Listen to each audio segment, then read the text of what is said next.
Hello, beloved listener. This is Prophet Sipamandla Woho, the herald of good news. Join me now for a Rhema word for you today, and your life will never be the same.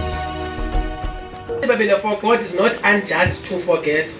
Confess, no, I'm the righteous of God, I'm the righteous of God, I'm justified by faith. But ukulibala is unjust. To forget is unjust, is unrighteous. And uSatan uyathanda uyenza lo bazalwaneni abenze babe bathini balibala. The same pastor wakuchatisa angazange akubizele imali. The same pastor xa ulila uqubutha kuye ukhala kuye ungena na anytime endlini yakho. Ngoku into zakho zihamba right utheni? But the Bible says namhlanje that is being unjust. Asifuna this message because but there's a problem in the church abantu aba-rebellious. Yabantu abalibalayo.